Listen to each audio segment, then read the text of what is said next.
What am I doing in the middle of the Rio Grande with an ex-con from Nicaragua named Elvis, a guy who can't swim? Let's go back about an hour or so. Live from downtown Detroit, it's No BS News Hour with my main man, LeDuff. No bullshit.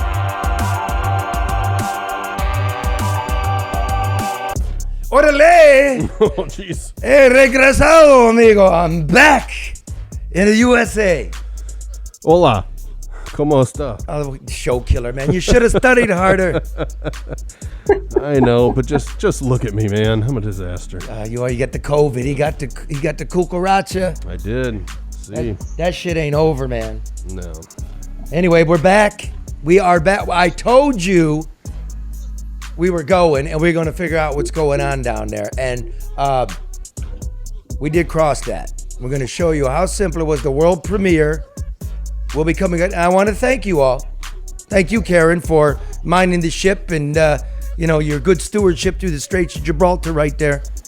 They were good shows. We tried, Charlie. Yeah, we did try. What a junky ass show, man. With like sounds going out, but this is like it truly is a program, a podcast like no other. That's true, Mark, right? Because you work on a lot of them. Oh, yeah. No, it definitely is. There's a lot of elements. I mean, there's a lot lot of good elements. It's a freaking TV show. We were even on Fox last night. I mean, this is a real TV show. And I'd like to say, Karen, it's a program that doesn't treat the people like they're stupid. Unless you want to be stupid, then you'll be treated stupidly. But we know you're not stupid. Like, we don't buy into it. We do our own work. And we make sure it's not boring. That's the key to journalism.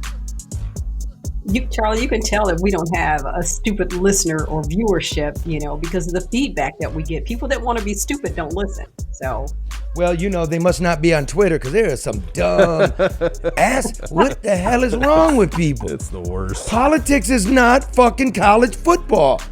You don't pick a team, you think. You know what I mean? That's another story. I'm going to get that blue check mark. I'm going to buy the blue check mark, though. Yeah? They can keep the fucking check mark. I'm going to buy us the blue check mark. They can keep it. We don't need the recognition. But do you know, you buy that check mark, it allows you to edit. Like Twitter's so bad when you fuck up, you can't fix it. And it gives you like 10 minutes of video space instead of 2 minutes. Yeah, that's a big It's really huge for this program because Facebook's dead. I don't even. It really is. It's the worst. I mean, it's data. It just has a different demographic. Facebook tends to be old. It's just a recycling of the same people. I like Twitter. TikTok is, constantly emerging. So you got to be on all platforms, Charlie. Nah, bullshit. Look, I look at Facebook and their data's all wrong.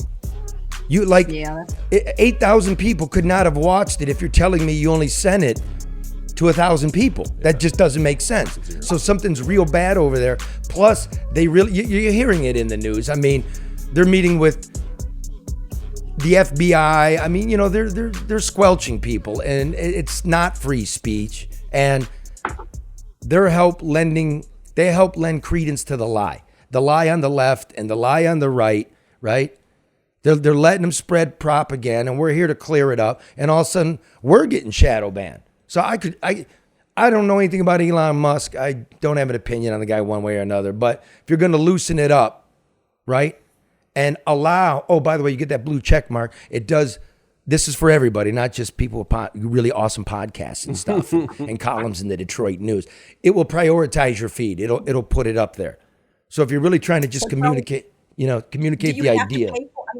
Do you have to? Because I have a blue check mark, but I didn't pay for it. So is that only for the paid blue check mark people? I think you're good. I think you are. What do you call it? Grandfathered in. But I don't know if you. I think you get to keep your blue check mark, but I don't know if you get the new groovy stuff. Because if you do, that's what I was wondering. If you do, we'll post our shit on yours. Is that okay? Okay. Because if I want to pay $5 a month, I'm a cheap motherfucker. That's a pack of cigarettes. In Chihuahua, gas is $2.50 in Texas. Really? Yeah. Why don't you bring any back? I did, dude, because I drank the water and Piedras Negras, bro. I got plenty of gas. It was really fascinating, really beautiful people. But before we get to the world premiere of I like to call it the Ballad, Oración de Elvis. The guy's name's Elvis, the Ballad of Elvis. I'd like to just thank some of our sponsors who made that trip possible so that we, from this border town called Detroit, and it's always about Detroit, people. This is a border town, and there is a connection to what's going on there, and we'll bring that up later. But if it wasn't for Luke Nowacki and his, friendship, we couldn't have got there. He's a personal wealth manager. You reach him at 248-663-4748. Rational human being, a curious man, a good friend of the show, a good friend of mine. He gives me advice that I'm not allowed to give you on the air because you know how it goes. Only chubby dudes who don't own a set of pants, who deal in crypto bullshit, are somehow allowed to do that, right? There are no rules for those guys, but there's rules. So listen, No, don't take financial advice from a podcast. don't. No, I'm serious. Call Luke. Call Luke directly, right? Whether it's college savings, it's a pension fund, it is just your retirement account. I-bonds, how to do that. Luke Nowacki at Pinnacle Wealth, 248-663-4748. Love you, brother. Thanks for the help. And our friend Matt Yaskovitz and his dad, Bernie. They did a great job. They do a great job. Technically, leave that song playing if you don't mind. It just puts me in a good mood. Yeah. Specialized. Right? They give us technical help on this program. They give us technical help on the road, how we're able to broadcast, hot spots. They're experts in internet. They're experts in camera, whether it's for your restaurant, your business, personal security. They manage internet and VO. What is that shit? Voice over internet? VoIP? What is that? Yeah. Voice over internet?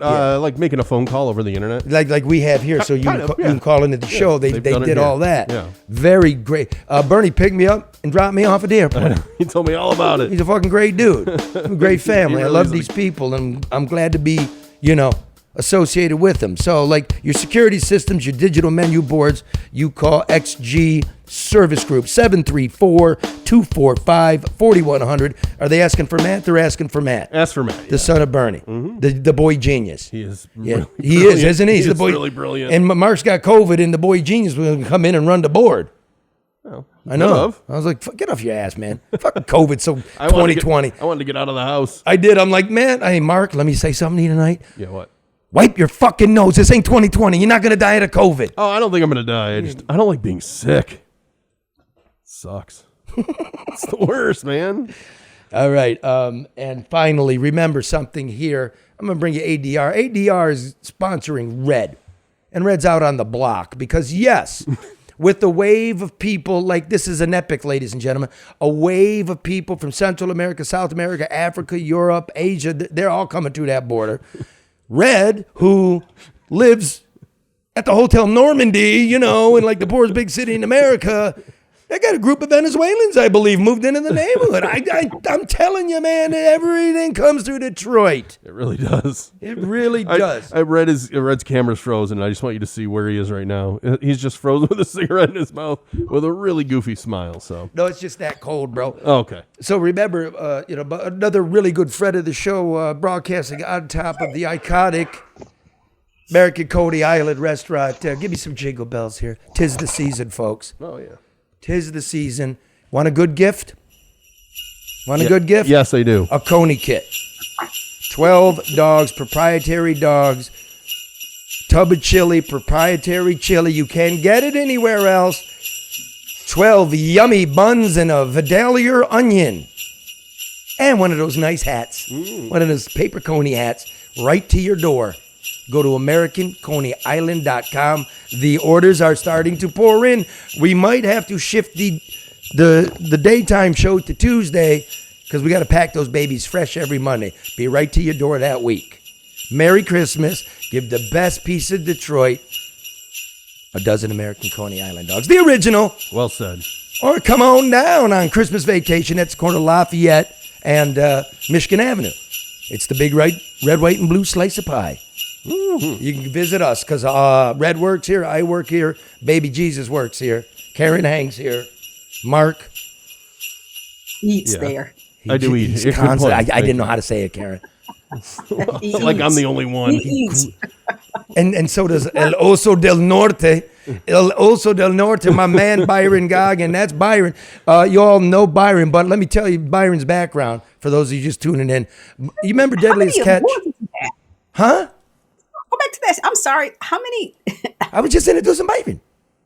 Okay, I'm sorry. Okay, we're Go going back ahead. to what? The dogs? No, Karen does have a point. What do we- what? I'm- Byron's background is just full of Emmy awards. See?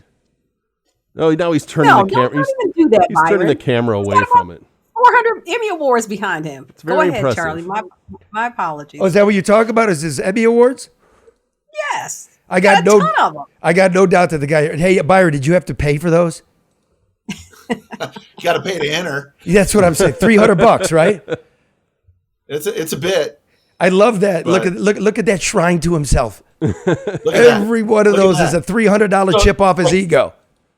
My wife came in today and she's like, "Oh, you got to have this perfect background," and she like arranged everything. Did she light it too, or did you do that? Other shit back there, and she's like, "Oh no!" She's proud of me, and I appreciate it. Well, you should, because like Byron's like a big deal. Like Deadliest Catch, remember that one? The crabbing season in Alaska. Yep. Strapping himself in the boat. That was Byron. Yep. And remember the ice road truckers in Alaska? I do, and I remember Byron was on it because he's got a poster behind him there too in the upper right. If anybody's watching, he's got all his posters of everything he's worked on. I like it. I mean, it's like that. You want to see it? There you go. Oh, there you go. I mean, so this guy's the real deal. Wicked And like, tuna. if you guys are like tuning into the Reddit, the Normandy, I sit around, I try to think of the program, and I'm like, perfect, because to me that truly is a growing, potentially a Netflix series. Reddit, the Normandy. You got a great comic, real life, and a world class photographer editor, and that's Byron. So we went to Mexico together. That was me and Byron. It was pretty good. Oh, so they gave him a name. On the Mexican side of the border, we're drinking at a hunting and fishing club with one of our sources, and they named him El Oso del Norte, the bear from the north. If the shoe I'll fits. take it. Yeah. It's a good Well, nickname. I was worried because you don't know who you're dealing with for real. They could have been cartel, and they're thinking about just fucking drawing and quartering the guy and putting his head on the wall. I didn't know. What did they call you, Charlie? Charlie, Okay. They called him Dos Mas Tequila. no, gracias, whiskey, con rocas. Great, right? Great people, right, Byron? Oh, fantastic people. And I owe them a lot because, our safety was all due to them. And I really appreciate that. They really took care of us.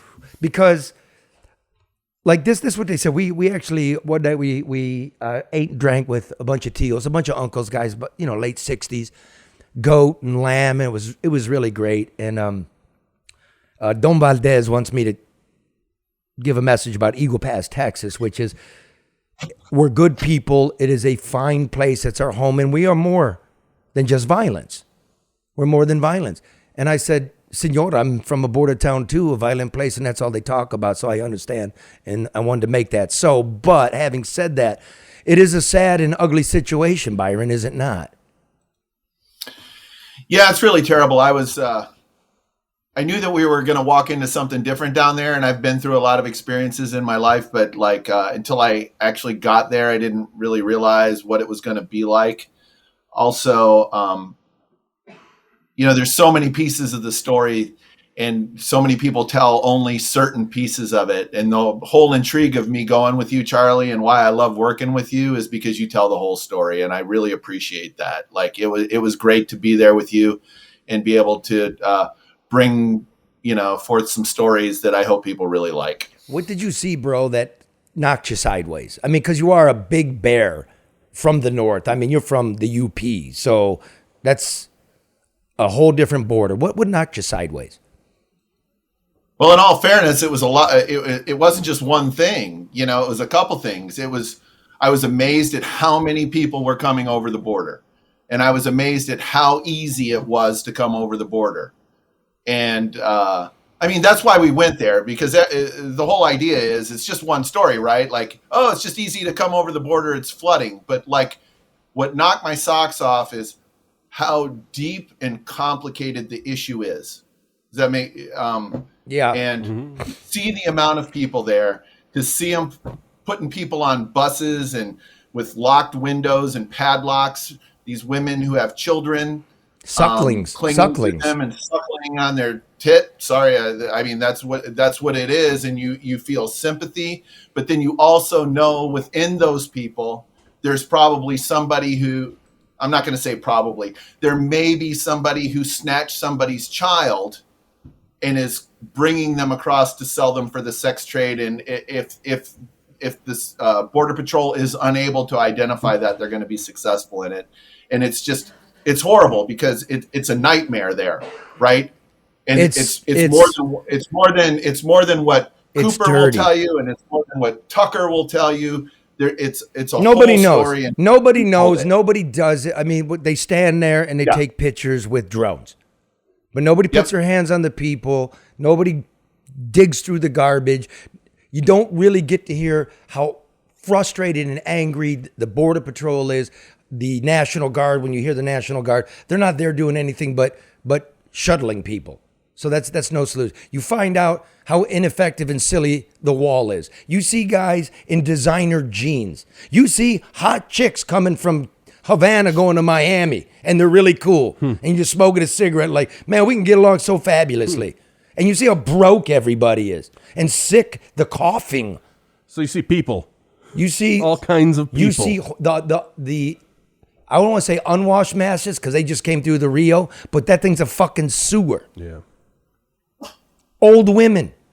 Just it's solvable, but the way we're talking about it is ridiculous. Like the wall's ridiculous, and the fact that, well, these are refugees fleeing from violence. Well, yeah, but that's not grounds for asylum, but it is now. This is, I'm poor and I want to be somewhere. And every time the president, sir, if you're listening, every time that you utter a word, remain in Mexico policy, I'm going to get rid of that my first day. The world hears asylum. Okay. Title 42 is going to run out. I hear asylum. I want to give amnesty to the DACA people, the dreamers. You know, the ones that came over with their parents when they were 10 and they're 30. And I want to give them citizenship. The whole world hears asylum. You got to be careful. It's just soft.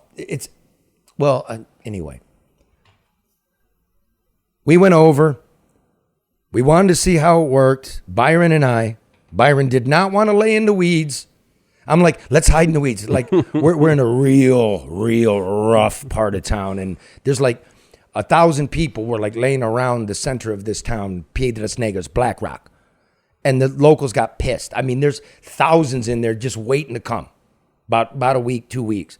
And I'm like, hey, dude, we could get in with like this whole, like hundreds. Like, we just pop it if we just hide in these weeds, because there's the crossing spot. Because they're all over the place. Right? Pathways, and you look for the mound of garbage, and that's where they go. Yeah. And I'm like, if we just hide in the weeds, we can get in. He's like, oh, fuck, I ain't getting on the fucking weeds. Jumping in on a coyote's goddamn, chickens crossing his shit and get wiped out. Too much cartel, brother. Too much cartel. Yeah. Just say bad lighting. No me gusta el cartel, bro. No, why don't we, and we came up with a better thought, which is we want a personal story. We want a story of a human, so you human beings might be able to connect to it instead of just a group of human cattle. That's too much. So without further delay, and by the way, great work, Byron. I mean, way to go. Way not to get detained. I appreciate it. I mean, great work by you too, brother. Thank you, man. So without further ado, the Ballad of Elvis Moncada.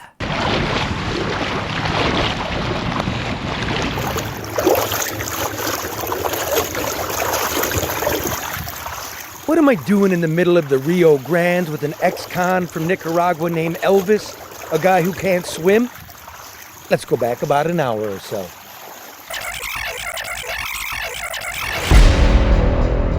This is where the smugglers live and the migrants who've been deported for whatever reason. And when they're deported, they come back and they end up in this no man's hellhole. All this gets rented to them. It's part of the price. Very dangerous place. It's 100 yards from the United States, and they're just waiting to jump. And it's about ready to get worse. Elvis Moses Moncada stands on a bluff staring greedily into America. He describes himself as an out-of-work laborer who served 5 years in the federal pen for sedition against the Ortega regime. Thus, he says, he is a political refugee. ¿Por qué no México? México is difficult for paper. I see. 2 years, 3 years. So he knows that the papers are difficult to get here and there's not a lot of work. It's easier to be there. The papers are difficult, but they're not putting you on. It's easy to find work. So everybody knows. Dude, this is what he's got left in his life. Today's pesos. Out of money and out of luck, Elvis will have to cross the river himself. The problem is, Elvis can't swim. He watches a group go from the bluff and makes up his mind to go for it. Ahorita? Right now? Right now, he said. We follow. A surly Mexican official tries to stop us. Hey, vámonos para atrás. Vámonos para atrás. Huh? But he has no power. Texas. Texas. I have to go with them, man. He has my business. Sorry, my friend. They will pick me. I will go. This is not correct, my friend. He says that's not correct. That's true. But nothing is correct here. About 2,000 migrants cross in this sector every day of every week. And now, with the expiration of Title 42, the COVID policy of returning asylum seekers to Mexico set to expire, hundreds of thousands more are expected to flood these banks.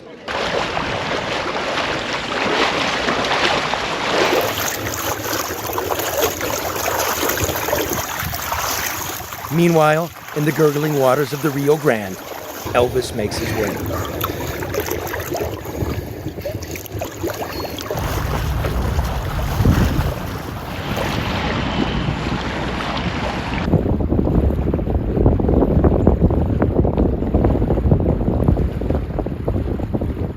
The river's escarpment is lined with concertina wire and garbage from tens of thousands before him.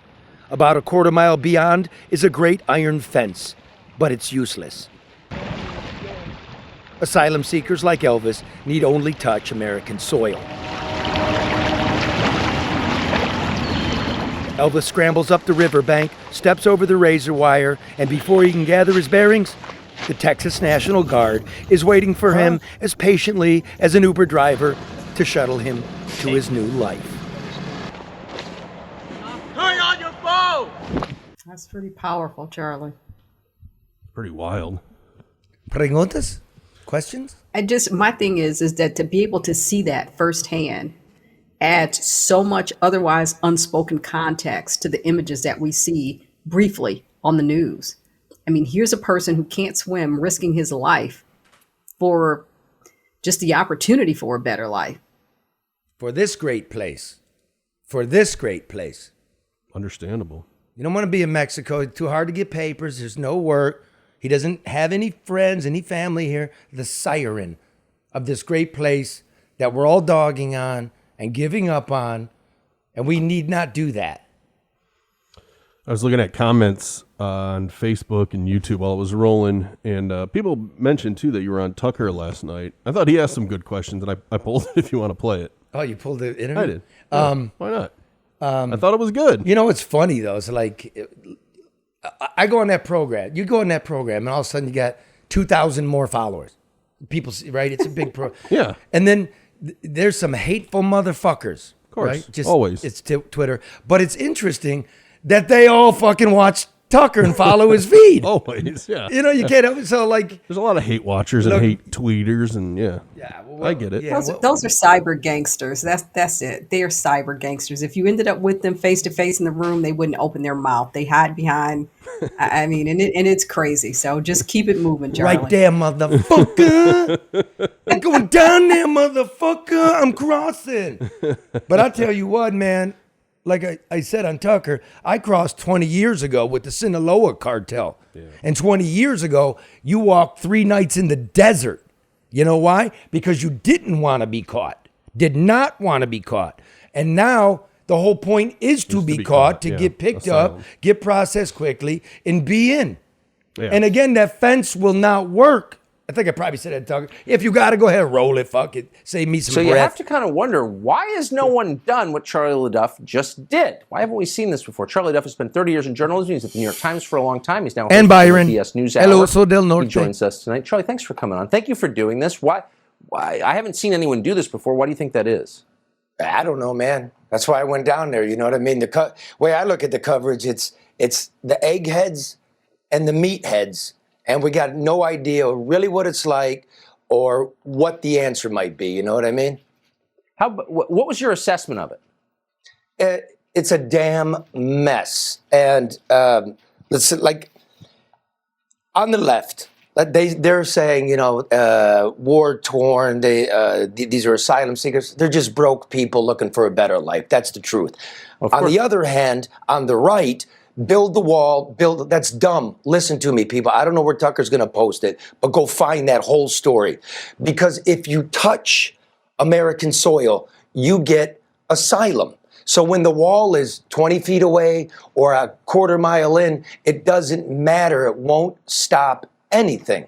So let's do a little experiment. Up here, I'm in a border town, Detroit, with Canada. Let's say DeSantis, if you want to pack a bus full of migrants and tell them, please, don't lie to them, tell them they're going to go to Canada to get asylum, you know what'll happen, Tucker? Canada's going to turn them around. You know why? Right. Because we have a treaty with Canada that wherever an asylum seeker first touches, whether it's Canada or the United States, that's where they must apply for asylum. Why do we not have this with Mexico? This is what the pinheads in Washington need to be doing. You know, there's only one border state senator on the Foreign Relations Committee, and that's Ted Cruz, and I don't know where the hell Ted Cruz is.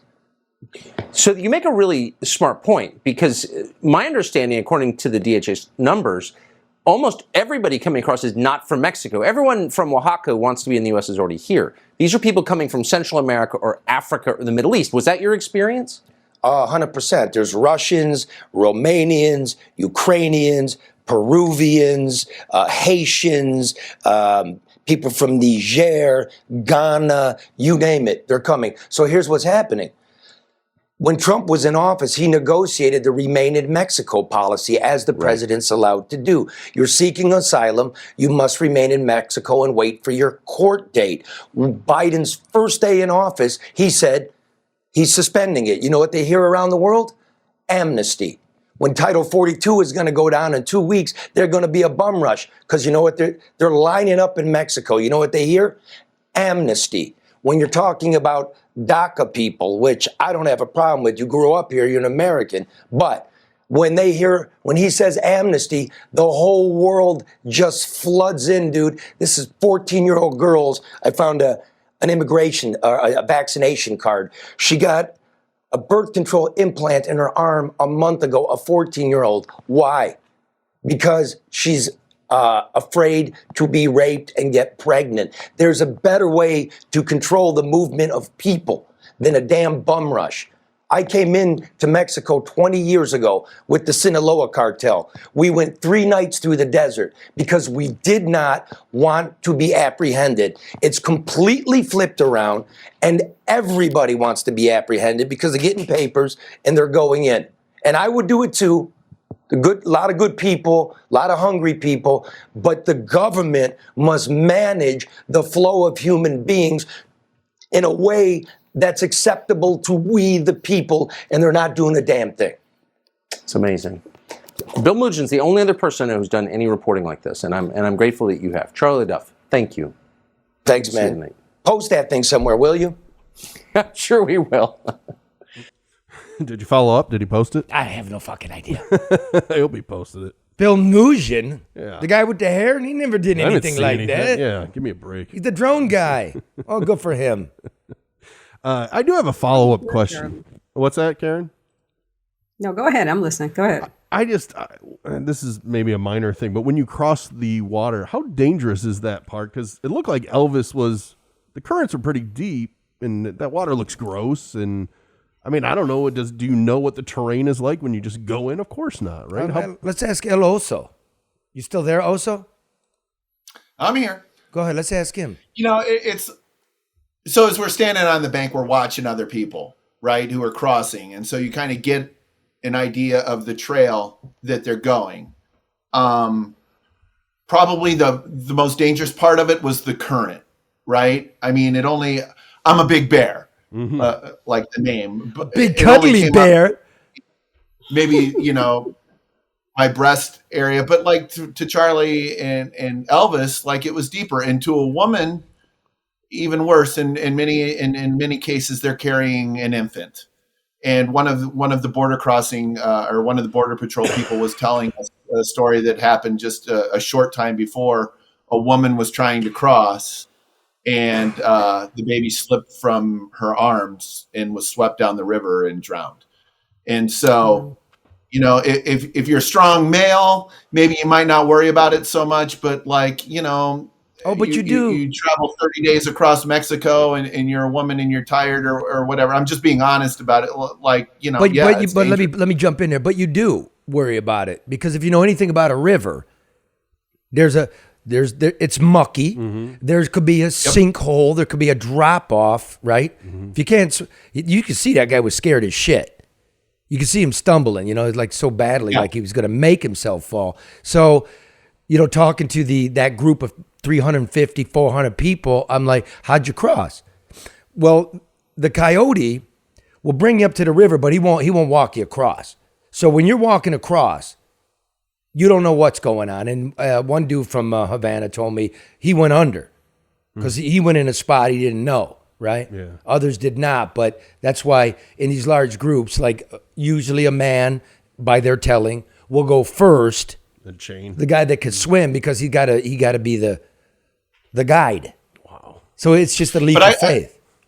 And I don't know if you remember, Charlie, but like you were only like 20 yards upriver from where I was. And I'm a big guy. I'm 6'6", 260, right? And you saw me struggling. I almost went down, right? Yep. Like I was nervous about it. It wasn't easy. Yeah, and I was worried for you, dude. So if you get off on the wrong place, you're done. I was worried for you because I was like, fuck, there goes all the footage. Of course you don't give a damn about me, but no. Dude, throw me the camera! I was the same way. It's like, oh no, the gear, we can't lose the gear. Dude, you all right? Don't get that wet. What are you doing? But you saw it in our post. I mean, people, our first reports from there, Karen. You're going into the weeds there, looking at all the garbage. Like they're taking like empty water bottles and tying them together, and hopefully that's enough to float them. They can't swim. They're from the desert. Yeah. They're from inland. Mexico's a very arid place. But that whole thing just speaks to the uncertainty. Byron, don't talk over people. So. Go ahead, Karen. That's okay. Go ahead, Byron. No, I'm running the show now, Karen. I'm back. What were you saying, my friend? What were you saying? I was saying that it's just the whole thing was just representative of the uncertainty of their life and their future. Because if you've ever walked through any kind of water, even a puddle, if you drive through, it's scary because you don't know if it's a pothole. You don't know if you're going to drop off. I mean, there's a lot of, uncertainty and just blind faith that has to be applied just in this whole process. And so let's do this too. This is a question somebody asked me. Okay, well then why are they fat and why are their shoes fresh and why are they wearing designer jeans? Well, they're wearing designer jeans because a lot of them are like young dudes. And if you're leaving your country, you're taking your designer jeans. You're taking your best stuff. You're taking your best shit, man. I'm getting to Miami. Could you imagine this motherfucker get to Miami and he's trying to get into the club with his last 3 pesos, by the way, is 15 cents. Oh, God. Now, you're trying to get into the club and you don't got any money for a drink, but you got your jeans on. Okay, number one. Number two, why are the shoes dry and everything? Because people have a change of clothes before they go. Before they walk through the water, they're in plastic bags, and you can see when they get over, they strip naked and they put new stuff on. That's why all that stuff's left behind, right? That's right. And they leave the wet stuff behind. I've got a Cuban passport. They left everything behind. Dolls, clothes, money, right? Old useless, pesos and bolivars and you name it, just littered. So why are some of them heavy? Because they're heavy. Because even if you're making a long journey, you're not going to lose 40 pounds. How do they make the journey? How do they make the journey? Some people go like this. The richer people, like the Venezuelans, you'll fly to Mexico City, you'll fly to Managua, Nicaragua, right? You'll take a bus. The very poor people like Elvis, he took a bus, a taxi, he walked, he took freight trains, rode a tractor, any way you can. There's a whole highway going on. So the circumstances depending on like you're from the Ukraine, you're flying into Mexico City. You get a 30, oh, by the way, the Mexicans are very corrupt. Oh, I'm shocked. So these 30-day travel visas, right, that are supposed to be, you get those by paying a bribe. So you get 30 days to travel in Mexico and they know where you're going. Yeah, they're passing through. They're passing through and they're going right to the border, so pay me. So that's how that happens. So the richer people can take airplanes and a bus. The poorer people walk. So I can't divide them all up for you, but that's how that works. Now, how do we fix this? How do we fix this? I refer you back to Canada. My good friends in Canada, we have something called the Safe Third Country Treaty, 20 years old. If somebody seeking refugee status presents himself at the border, whichever country they landed in, whether it be Canada or the United States, that's where you must apply for asylum, and so you go back. So if you're in America and you go to Canada, go, I want asylum, they turn you right the fuck around. Okay, there's an issue with that. The treaty says if you present yourself at a legal port of entry, but there's a loophole. What if you jump the border there? If you're like in the United States and you jump like upstate New York, we don't got to take you back. So Canada takes them. Canada's up in arms because, dig it, this year so far about 25,000 people have done that. Okay? And they're running out of space and they're running out of money, except we get 25,000 people a week. We got 10 times the population of Canada. They're bigger land-wise than us, and yet Canada can't take them. And Trudeau, owed Pinky Trudeau, right? Justin Trudeau is advocating for expanding the treaty to include the whole border.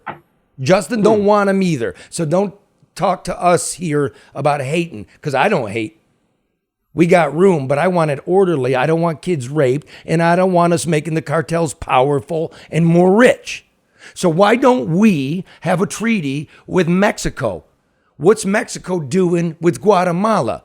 Where's Salvador in this? Yeah. Where's Honduras? Why aren't we at a table? Yeah.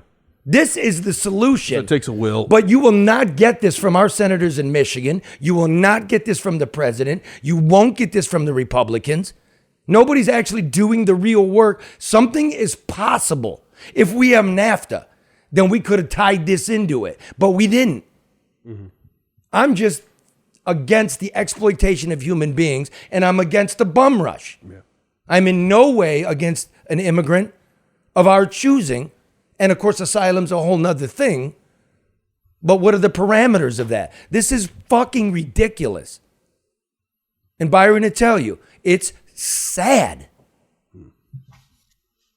Well, your president said that he felt like there were more important things to talk about and to do. So obviously it's not a priority for him. I told you, Karen, these political parties and the people, you could see it locally. You could see it in these state and the federal government. Hipsters, well-fed, pretentious degrees. You won't get dirty. You won't go. It's a political liability, or you're scared. The reporters won't do it. The politicians won't do it. I like the Border Patrol people. And most of them are Latino. So don't tell me that they're fucking racist, because they're not. And they have a big heart for these people. But the way it's being done is a fucking outrage. And Canada knows it. And Charlie, do you mind if I say something? In the way that it's covered is that way also. Like, we watched other reporters there from other networks, right? They don't get any closer than 100, 200 yards away, sometimes a quarter mile away. Nobody's willing to go in and do the work and get their hands dirty and tell the real story.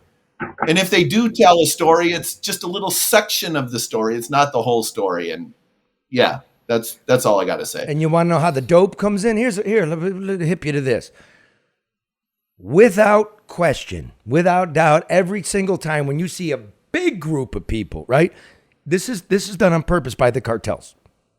They get a gigantic group of people, they push them into the river. What do the American authorities do? The Border Patrol, the National Guard, right? Local sheriffs. They all have to respond, process, load them, take their belongings out, right? Deal with it. So everything we got in that sector is now pointing inwards. Go a mile down the river, here comes your boatload of fentanyl. Yeah. It's exactly how they work it. It's exactly how they work it. Pretty smart. Mr. President. Yep. And people are dying of fentanyl.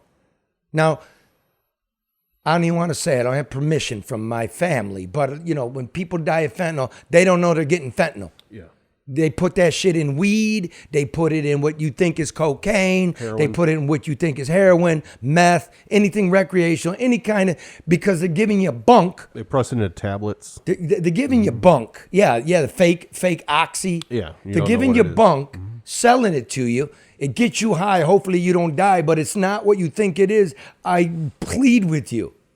Do not buy shit like that off the street. Yep. It's everywhere.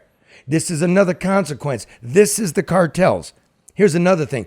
Byron and I, we will not reveal it, but we have very good contacts. I would now call them friends in the state government of Coahuila. Right, that's Piedras Negras, Eagle Pass. That's Maverick County. Like state, that's Coahuila County. They've done a very good job of fighting the cartel. The reason the double traffic is going through Coahuila County state is because they do a good job of keeping the violence out. So the Gulf cartel, the Zeta cartel, and the Sinaloa cartel, they're at war. They're in like Reynosa, butchering each other. They're in Juarez, butchering each other. Not so much here. So I'm going to give you a message, Mr. President. The authorities of the highest level in this Mexican state want a solution, because when Title 42 ends and the flood comes, well, naturally, the cartel seeks to fill that vacuum, and they don't want the violence. It's not a failed state, but by our inaction, we're creating another failed state. We are bolstering these criminal organizations, and these are bad motherfuckers. It's nothing like La Costa Nostra. Nothing like, it's paramilitary shit. So we must do something. So wipe your noses, stop tweeting me. I'm telling you the truth, and I don't care about Trump, and I don't care about Biden. I don't care about the what ifs. I care about us. I care about these people. Thousands have disappeared. Yeah. Right, Byron? I mean, it was heavy, dude. I'm still tired. Yeah, it was heavy. It was heavy. Some of the stories that we heard from the Border Patrol guy just blew me away. The Mexican officials, the immigrants themselves, we worked hard.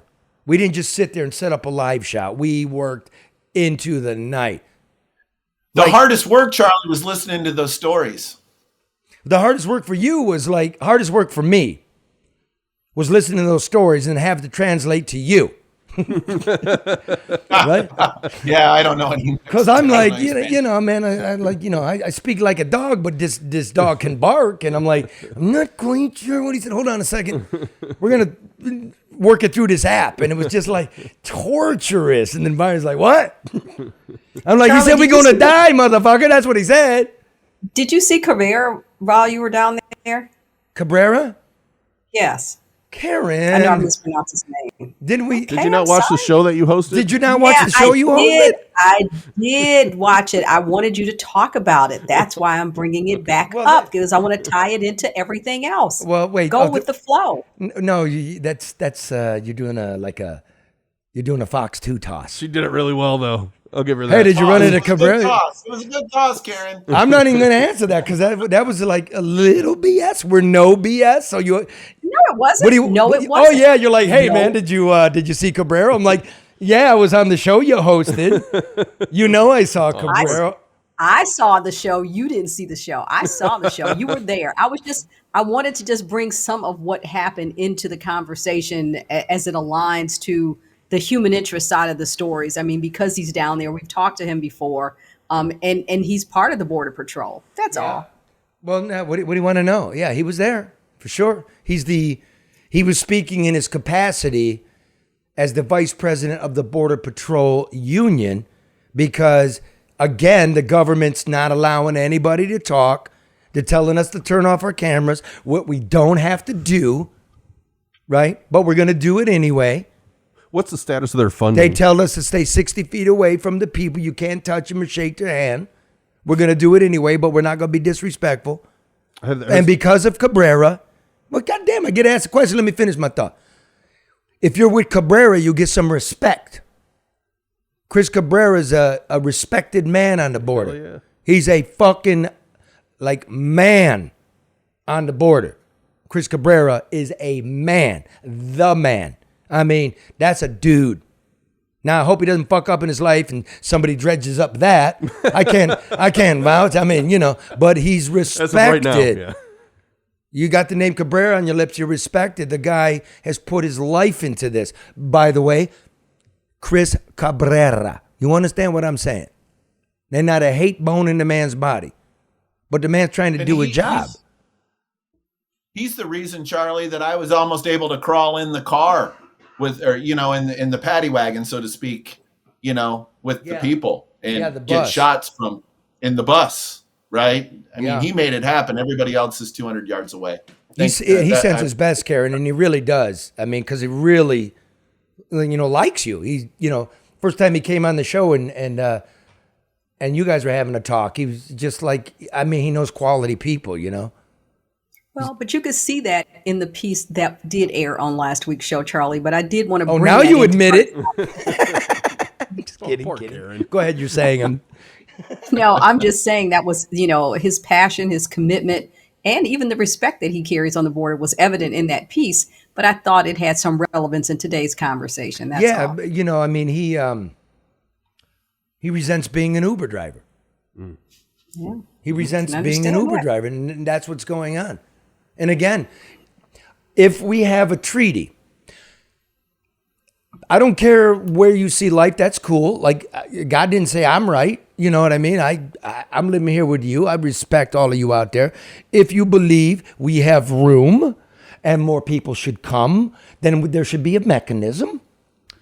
And this administration fully believes that more people should come. We can do it in an orderly way. The next administration comes and say, we don't need that at this point. Then we have an orderly way to do that. But it's just complete disorder, sloth, and laziness. And I beg all of you to bring yourself up to speed to ask for such a thing. What's the solution? Whether you just don't like immigration, you don't like mass migration, you don't like a bum rush, you don't like people getting raped, you don't like cartels, you don't like dissafety, whichever it may be, we can come to a common solution, which is let's get some legality in order. That's what I came away with. That's what instead of a guy named Elvis, I liked him. I mean, we hung out for an hour and a half. I mean, what do you really know? But you could tell he was no gang tattoos. Mm-hmm. He did time. Maybe I believe his story. Maybe I don't. That's up to the Border Patrol. But I respected the shit out of what he was doing. If he's not, I asked, are you a criminal? You believe in God? You got kids? You feeding them? What do you say? What What do you think I'm doing? Mm-hmm. Yeah. It's ballsy. It's desperate. Charlie, I'm sorry. You asked me in the beginning what was the thing that probably stuck with me the most, and it might have been the whole thing about the border wall, right? I mean, just the fact that it really it didn't matter. All this talk about the border wall for years, and it no relevance. All you got to do is touch the ground, As I've been sitting here for 30 minutes thinking about it, it's the border wall. Like it's horseshit. So what? The border wall So works. what? The border wall works. I know y'all got fed your talking points. I know because I get the messages and you're tiring me. But the wall works in this way. In urban centers, it stops a bunch of people from running in and mixing in. Right? Oh, but by the way, when you're driving, here's the federal law. Within 100 miles of the border, they're allowed to stop you and ask for your fucking papers. You, the American citizen. If you're within 100 miles. And they did it to us. Right, Byron?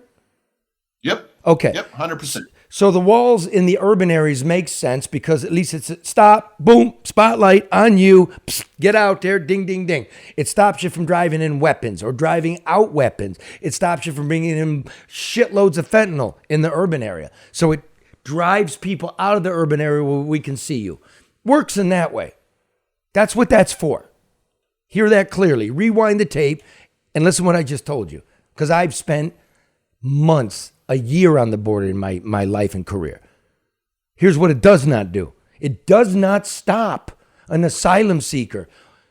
Elvis was praying in the water, and I'm like, if I was you, motherfucker, I'd do a side shuffle and get the fuck on shore. Make sure, because until you make sure, right? But then again, I don't even know if that's true because the international boundary runs through the middle of the river. Yeah. So all you got to do is get halfway to the river, in my legal estimation. The relief on his face too when he hit the shore. I don't know if that's because Por Dios. because he made it or because he survived the water, or both. Because the enormity of the man's life, prison, poverty, 1,500-mile journey, 3 pesos, a river, I can't swim. I fucking made it. This guy's more excited to be in America than me or you. Yeah. That's a great point, yeah. So we got room for that. Mm-hmm. I think we got room for that. Like, new blood is good. Russians are good for us, right? Ghanaians are good for us. Haitians are good for us. Mexicans are good for us. Ukrainians are good for us. They inject some stuff, some toughness, some desire, some ethics, some culture. I believe that. But I believe you must respect what's here. Good job. Thank you. Both you guys. Now, here's the thing. Just a pitch for me and Karen. It's kind of cool. I got the front page of the Detroit News today. Right? Mm-hmm. Got a little extra room. Thank you, Nolan Finley, over at the Detroit News. You can all subscribe for $1 for 6 months. That's like 3 pesos. 3 pesos a month, right? Yeah. And DetroitNews.com, Karen and I she's on Tuesday, I'm on Wednesday, and I'm reading this, and I just got it because back to home. To the right of it says, COVID out of spotlight, but still claiming lives in Michigan. Sorry, I got to do this, Nolan. I'm sorry, it's no bullshit news hour. Because this is something else we do. So it's basically saying there's an acceptable death toll, we're all going to go back to work, but it says this. There are a lot of reasons why. Public COVID requirements are largely gone. Deaths are significantly fewer. In the past week, Michigan reported 242 COVID-related deaths in 7 days. That's about 36 a day. That nearly matches how many people were dying, the 242 in a week. Nearly matches the amount of people dying from the virus in a single day during the winter months of late 2020 and early 2021, when the state recorded multiple days with more than 200 deaths each. And that was before vaccines were widely available to the public. So, they're saying we have a little itty bitty death count now, nowhere near what it was before we had vaccines. At the mammoth spike, the biggest spike was December, January 2020, 2021. That's not right. That's misleading. That's not correct. Do me a favor. Yeah. Get my lawyer on the phone. Get Steve DeLee from the Mackinac Center on the phone, okay? Because he and I had to sue the state for the COVID numbers. He and I actually co-wrote, I don't think his name's on it. I don't think his bosses would let his name be on it. We went through all the data, and you got him? Is he on the phone? Stevie there? Hey, Charlie. Hey, Steve, what up, though, baby? Hey, how was Texas? Horrible, homie. Me gusta mucho. Me gustaría mucho. I loved it, dude. I loved it. I love adventure. I love doing stuff. It makes my life meaningful. In an exercise of futility, which is life, which is there really is no meaning. You must find your meaning. Mostly the meaning's found in each other, and I found a lot of people that mean something to me. So it was great. Good. I'm glad to hear it was fulfilling. Okay, good. Now listen, dude. This article says that at the high spot in COVID, when Whitmer had to shut everything down, we were having 200 deaths a day. That's not true. That was that asterisk, remember? Oh, I remember that asterisk very well. We ended up suing over that one. Yeah, we sued him. What was the asterisk, bro? So those asterisks were those vital records deaths that we've been talking about for over a year now. Those are the deaths that they just went back and looked at death certificates and said, oh, this is a COVID death, and added it into the total of that day. Yeah, so they would it's a COVID death. They're going to comb over shit over 30 days because they didn't have their shit together, and we now know they couldn't keep any data. So they would go look at death certificates, and then 1 day or 2 days a week, they drop a gigantic number, right? Oh, yeah. I mean, there were days where that was the majority of reported deaths. Yeah, like as this newspaper article says, some days we had 200 deaths, but that's not true. They were deaths. You and I sued. We could never find out who died, how old they were, where they lived, what their race was, what day they died, right? They just dumped them into a box, and all these fucking gerbils in the media went with that crap, and now we're using it. They never questioned it. We sued. Now they're using it as an excuse. Well, COVID's not so bad now, right? That's what they're trying to say. They're at least saying, where it's not as bad as it was, but, we worked on that piece about 6 months ago, and our conclusion was, our death levels have been pretty consistent throughout. So what piece did we do in June, dude? What did our piece say? So that was the one that we had talked about. Essentially, it was an annual anniversary piece. So we went back and we looked June to June from 20 to 21, and then 2021 to 2022. And our deaths were 8% higher, but at the end of the day, they were pretty darn close to where we were at the worst period. Speak English. What do you mean? What did we find out? I guess if I translate it this way, everything that we did in 2020 doesn't really seem to have had any real effect on the COVID death toll. We have vaccines in 2021. We'd opened society, but the death toll on both counts remained the same. So, no, actually, the year that we had the vaccine, we had more deaths than the year without the vaccine. Right? Yeah. There's been more COVID deaths since the vaccine in this state, that the deaths actually went up in this state when in this country the deaths went down. There's something afoot here, right, bro? I mean, it certainly calls into question all of those policies that got put into place in 2020. So let me do this. Watch this, Holmes. June of 2020 was 33 months ago? Something like that? Almost three. Your math. Wait, okay, so how many months ago was June of 2020? June of 2020 to 2021 to 2022, that's 24, and then another 6. So in 30 months. 30 months, right? Is that correct? Yeah. Okay. Pull your calculator out. How many days is that? Let's just do this. 30 months, let's just say it's 30 days, right? That's 9,000 days. Is that correct? No, I'm sorry. 900 days. So 40,000 deaths so far. divided by 900 days. What is that? Yep. I'll get my lawyer on the line. This is what 44.4. 44.4. So the average death per day was about 44, right?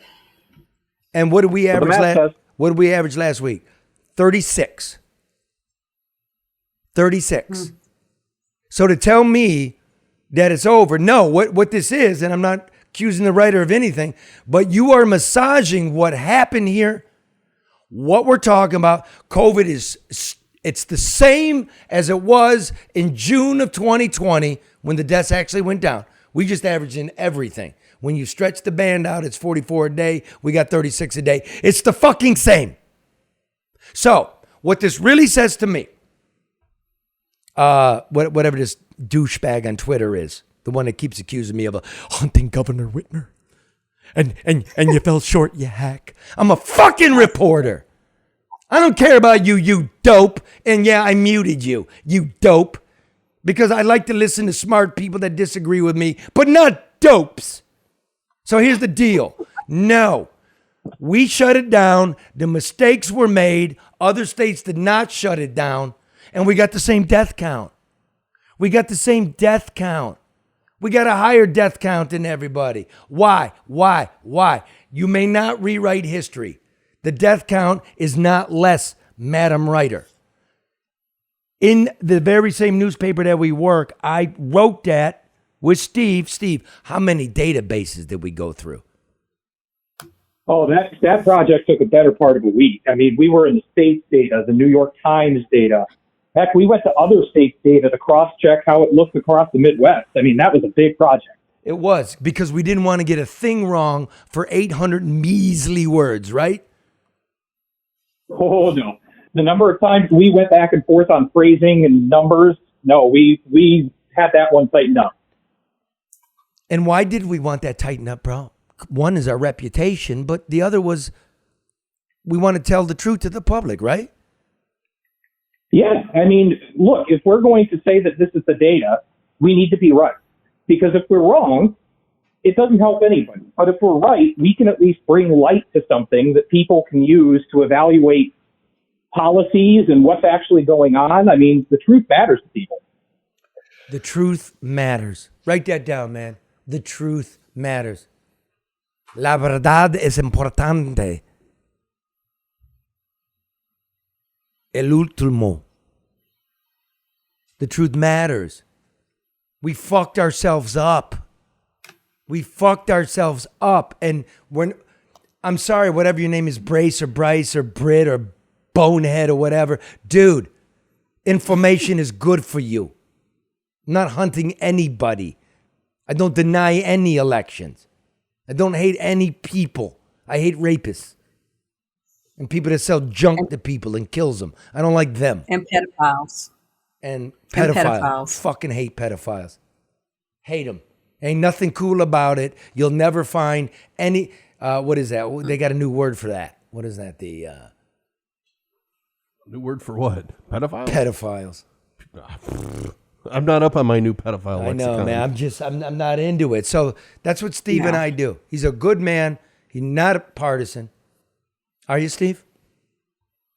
No, I am not. Are you a pedophile? I am certainly not that. Jesus Christ. Well, I mean, in case he is, Karen, I mean. Better to know now. Charlie. Better to know now. You know me better than that, Charlie. Yeah, but I'm an old grizzly guy. I mean, I'm not your type, maybe. I don't know. I mean, I don't know about Charlie. Well, okay. Stay focused. We'll fix it in post. Please do. Just glad to be back. I can tell. Just glad to be back. Steve, I love you, man. You do God's work. That's my lawyer, Steve. Sorry about the pedophile. Thanks, Charlie. I love being on. You go with that, man. Okay. Can I ask Steve a question before he goes? Oh, so yeah. Can you hear me, Steve? Sure can, Karen. Go ahead. Do you still have your mugs? I do. Yes, I have. I'm obviously at home at the moment, but it's sitting on my desk. That's all that matters. And thank you again for that. Is that code word? Is that some pizza parlor code word? What do you mean, mugs? No, no. No, last time you had me on, she was kind enough to send me some best lawyer and best boss mugs. Get out of here. That's so nice. No, she's very gracious. This is ridiculous. Okay, wait, just hold on. I'm the nice half of the team. Yeah, well, I'm the tired half, but I mean, we're a good team, Karen. We're a good team. Me, you, and Byron, and Mark, and Hippie, and Luke, and Grace, and Red, and Bernie, and Barry, and everybody kicked in, Charlie, while you were gone. There were all hands on deck. Everybody did what they had to do to make sure that the show went off, that you guys were connected.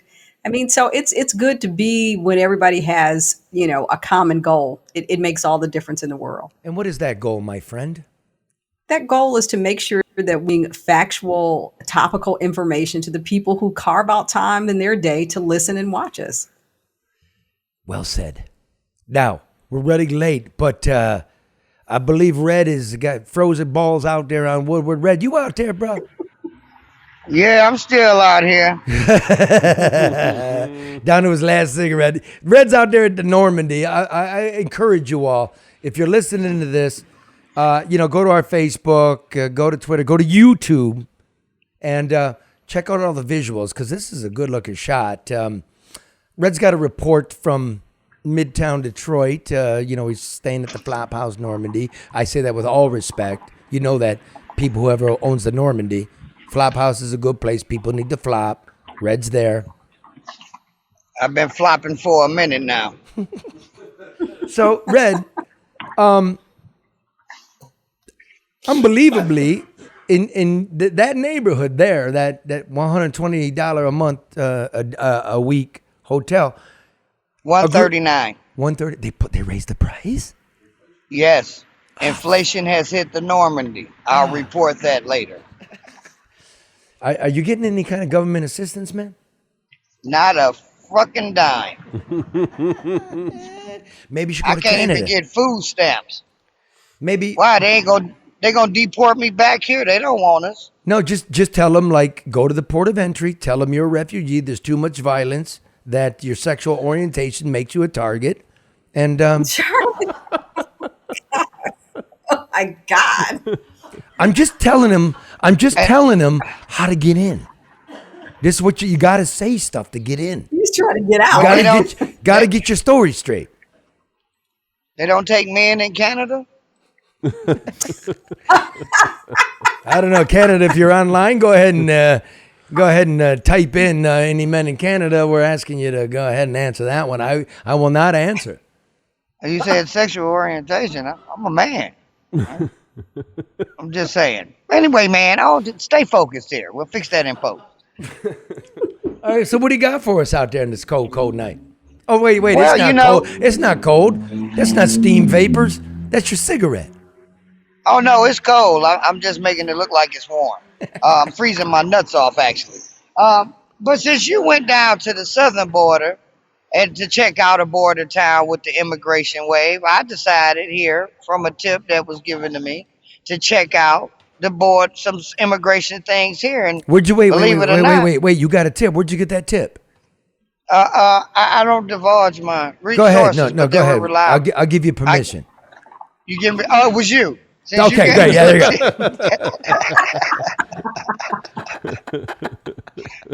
Hey, I'm a journalist in training here, so we hadn't discussed that. So I went with what I saw in the movies.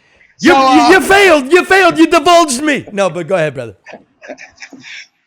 So on the tip, we went to follow it up, and I tried to get some information. And one thing is you need to know how to be able to communicate with people. And since I don't speak no kind of Spanish, I didn't get very much. But this is what I got, and we'll come back and we'll talk about it. Can I ask where you're from? Venezuela. Venezuela. You guys came up in the summertime. Did y'all decide to leave Venezuela to come to America? Yeah. Job, work, not a lot of work over there. Oh, okay. As you can see, I didn't get much. That's a hell of an interview, man. That's unbelievable. That's going to be the new state of interviews. You know we're going to call you? El Lobo del Norte. Hey, all I know is laugh, Ola, man. okay? We cut that out. All I knew was Ola, okay? I'm not the Great Bear or whatever the hell it is. But shit, first of all, I want to know who told these people it was jobs over here like that. First of all, you're around the corner from the fucking Normandy, okay? Whoever sent them here in hopes of a better life, you couldn't have sent them to Bloomfield Hill, Rochester. Fuck it, Warren, okay? They're around the corner. It's a churches here, a closed down Save-A-Lot, a laundromat, and a liquor store with 4 gas stations, okay? This is not a great start to a new life, unless Venezuela is really jacked the hell up. Because they were happy as hell. Everybody in the house smiling, great people. And, I just really would like to know who sent them here. They did not look at a map and say, I'm going to leave this country, risk my life, and go move around the corner from the fucking Normandy. I refuse to believe that. I'm sorry. After what we see they go through to get here, it is no way I'm going to believe that they planned this. Okay, they got here, and the folks at the board, stop lying to these folks. Tell them the truth, okay? Tell them you sending them somewhere that possibly could be as bad as where they just came from. It's like the Border Patrol. The Border Patrol's like, hey, send them up to Detroit. Send them over to the Normandy. That'll be great. I'm pissed at the Border Patrol. I feel for these folks. I'm trying to get the hell out of here. Shit, I'll probably go from where they came from. See if it's the same. I don't think it was a Border Patrol. Somebody wrote it down for him, and they gave it to the officials. I'd like to go here. I heard it was awesome. Oh no! You know what it was? I think they read that international report that named Detroit as one of the best tourist spots to go. See, this is what misinformation gets you. Hey, but compadre, do you know where this new Asian fusion restaurant is? But on a real note, I'm joking and talking a lot of shit. I feel the plight of these folks, you have to really think about it. If you leave an entire country to go to another country to work, it must really be bad. It ain't like it's convenient for us. We can go from city to city, state to state, no biggies, don't deal with none of the hardships or tragedies. So they're happy to be here. Very talkative, nice people, looking to work, do their thing. And I agree with you, Charlie. The fatheads up in Washington really need to get together and come up with a better solution to bring these folks here that want to have a better life, hard work, and contribute and be American citizens. And brother, you make a good point there, because if you've ever been to South America or Central America or many parts of the world, if you think this is poor, you don't know shit. Mm-hmm. You don't know shit. There's plenty of opportunity here. Hate to sound a little old about it, but get off your ass and make your life, man. There's opportunity here. But you know what, Charlie? There's another. Wait. I think Red's getting propositioned. Did you hear that? Red, what's going? No. Like he's like, shh, don't wreck my thing. You don't speak to everybody. Rule number 1. You play deaf. Did he just say you play deaf? He said deaf. Yes. Deaf, however you want to say it.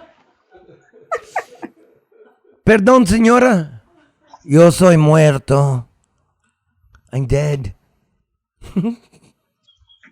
But Charlie, there's another lesson in this too. I mean, we want and expect so much and associate that having everything and having so much makes us happy, when in actuality, it's the simplicity of family. It's the simplicity of having a home. These people don't have a lot, but they have opportunity and they're happy to be here and they're happy with each other. And I think as we go through the holiday season, we all need to reevaluate just, who we are, what we have, what we actually need, and assess the fact that we probably have everything we need to at least be content and happier than we think we are. That's probably true, but Red can't speak a lick of fucking Spanish, so we'll never know. Well, it's not my fault. They gave me punk ass French in high school, and I didn't like it. I tried to take Spanish. They wouldn't give it to me, so I learned "Comment allez-vous" and "Hola." That's the only foreign shit I know, French and Spanish. So I'm gonna get me All a you have to do Rosetta is smile. Stone. Okay, well, here's Yeah, what I'm you're gonna going get a to have to Rosetta do. Stone. The neighborhood's changing, Holmes, so you better start learning some Spanish. I would encourage everybody just a little bit. What's wrong with that? They do it in Europe. Yeah, We're not Europe. we're multicultural. We're a multicultural country. Just live with it, understand it, and hey, we get along a lot better if we can understand each other. I see that now. We'll leave it at that. But just smile, Red. Everybody understands that. That's a good one, brother. We'll leave it Most at that. definitely. Sister, brother, and everybody else out there, my sisters and brothers. Orale. Thanks, Big Bear. It was great hanging out with you, Holmes. That was really enjoyable, man. That's memorable. Good time. Good time. It was. It was cool. Respect, man. Appreciate you. Big, hairy, ballsy bear. We're going to leave you with the rhymes and stylings of El Oso del Norte, Byron Goggin, who's got many, many blue Emmy Awards.